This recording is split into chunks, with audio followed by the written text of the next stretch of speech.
Hey guys, so this is gonna be my books for the year so far. Here's the deal.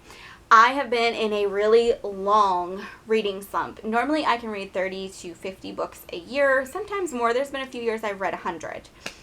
However, in 2018 I read 2 books, and so far for 2019 I've read 5. So I'm trying to come out of this really long reading slump.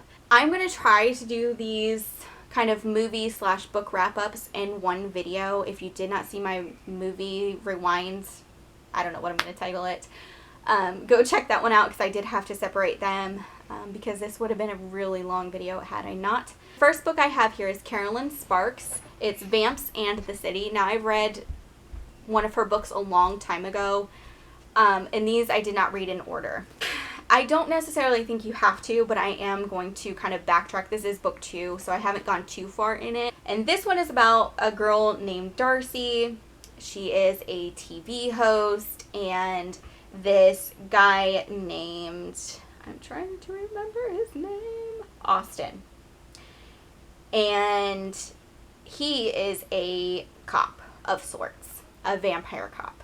And he is on a undercover sting to try to get more information about these vampires and what they're up to, because in his eyes vampires are bad.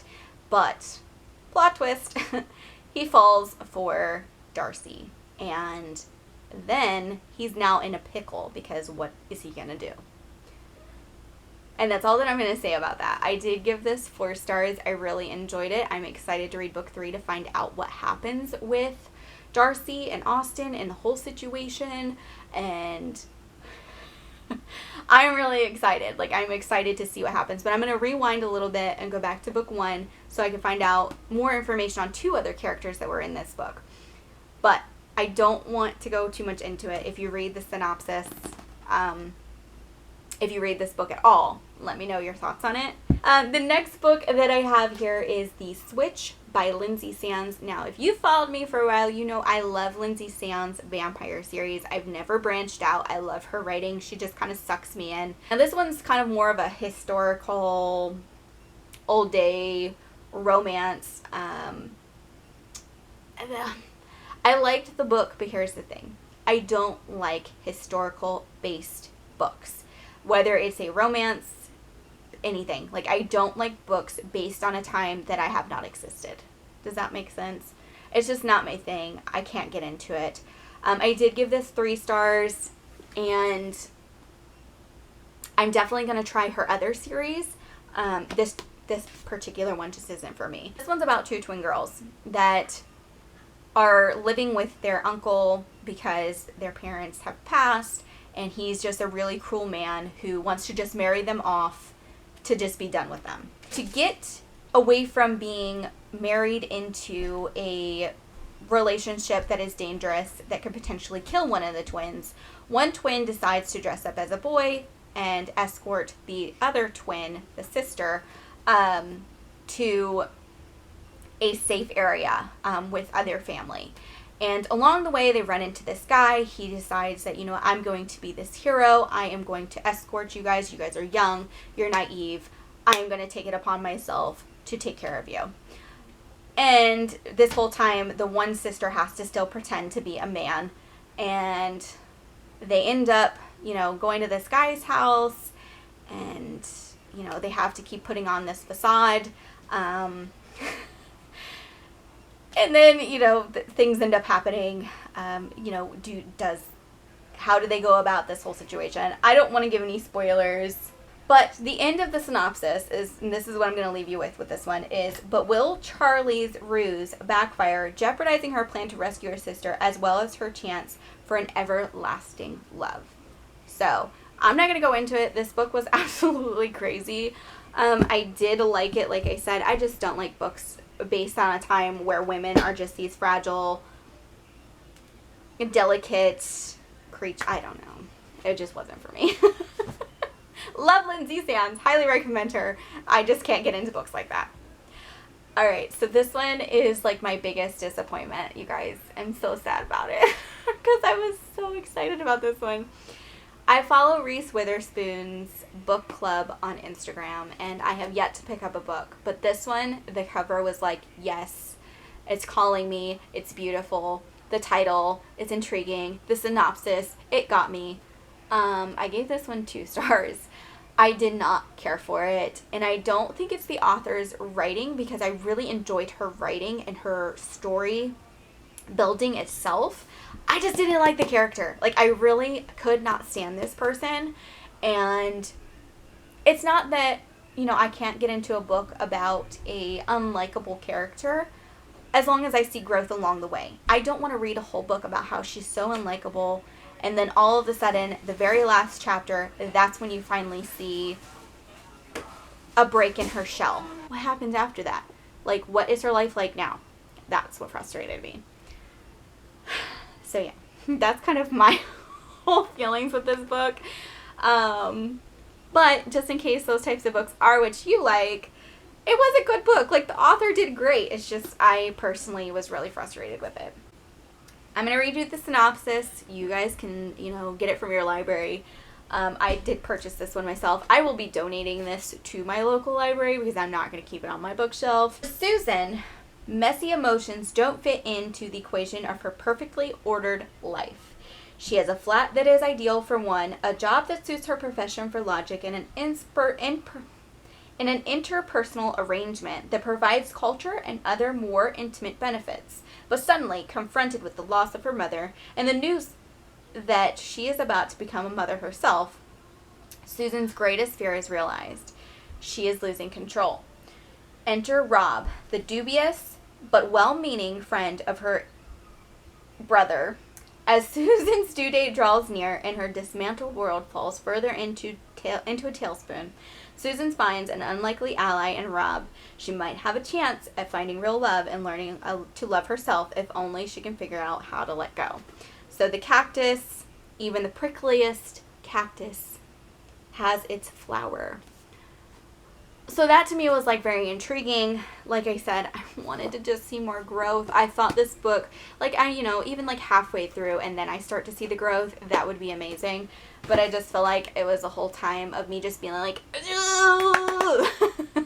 my camera died in the middle of me ranting about that book, which is probably a good thing because I probably would have just gotten more and more frustrated with that whole story.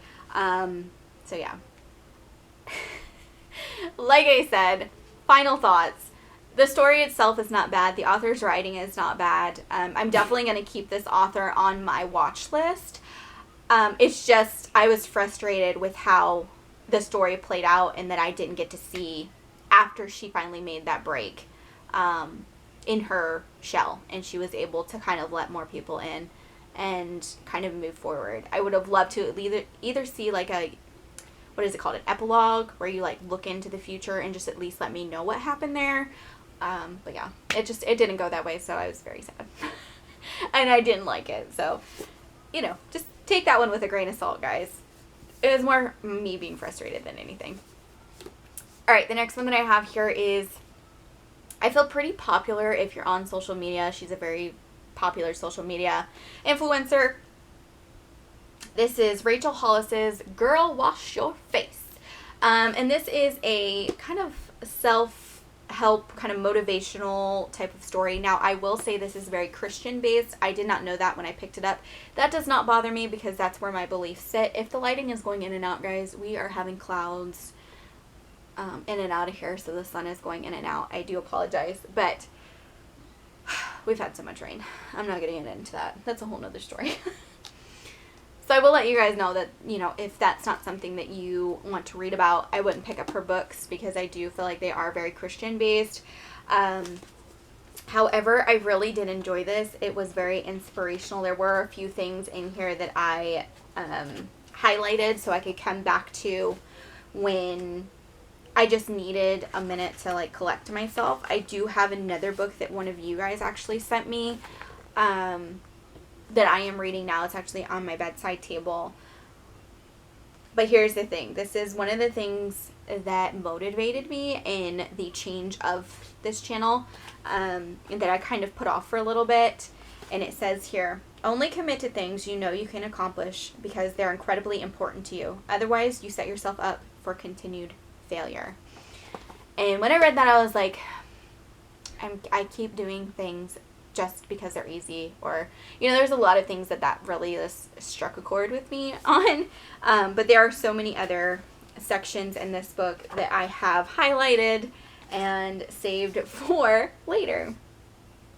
And then this is another one that I loved. Someone else's opinion of you is none of your business. There are just so many things in here that I was like, yes! Yes, preach!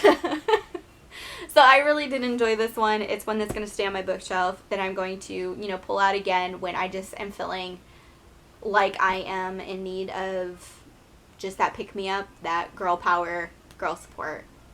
Highly recommend it. And the last book that I have for you is, of course, a Colleen Hoover book, because who would I be if I didn't have one of these on my bookshelf? Because you guys know I love Colleen Hoover. I've read every single book, and I have owned almost every single one of her books. This is one that I will reread. It is one that will stay on my bookshelf, and hopefully, maybe someday I can meet her in person and have her sign one of my books, because that would be amazing. But all your perfects is, okay, so this one kind of bounced between the past and the present, and this one was very relatable to me. It struck a chord. It just did something, and I felt like this one was very relatable. I'm just going to go ahead and read you the synopsis because I feel like this is the best way to tell you this without giving away anything. So it says, then, the last thing Quinn expected was to meet the love of her life just outside her fiancé's door. A year after leaving behind their cheating partners, Quinn and Graham are in a perfect relationship that seems designed by fate. So you guys, immediately when the story starts, you find out that Quinn's fiancé is cheating on her. And somehow Graham comes into the picture at that same time, and they bond over this situation. And then all of a sudden, they're together and they're in this relationship. Now, 7 years later, their perfect love is threatened by their imperfect marriage. The memories, mistakes, and dreams that they have built up over the years are tearing them apart. The one thing that could save them might also be the very thing that pushes their marriage past the point of no return. I'm going to say that there are some trigger warnings with infertility in here, so if that is something you can't read about, I don't recommend you pick this book up, because there is some infertility struggles here in this book, and that's one of the reasons why I can relate to it so much and why it touched me so much. I gave this one 5 stars. This is my only 5-star book so far this year, and it's one that I'm probably going to pick up again here in a couple months just to reread it, because I really did enjoy it. I'm not going to tell you the ending, whether it's happy or sad. I'm just going to say that it is really good, and if you liked The Ugly Love by her, you're gonna like this one. You're really gonna like this one. But Colleen Hoover is like the one author that is like an instant buy for me. I will put her books instantly on my wish list when I know they're coming out. I can't always buy them right when they come out, but eventually I will have all of them. There's only a few that I don't own or haven't read. That's gonna be it for my books that I've read over the last 6 months. Any recommendations? Leave them in the comments below, and we will see you in the next one. Bye!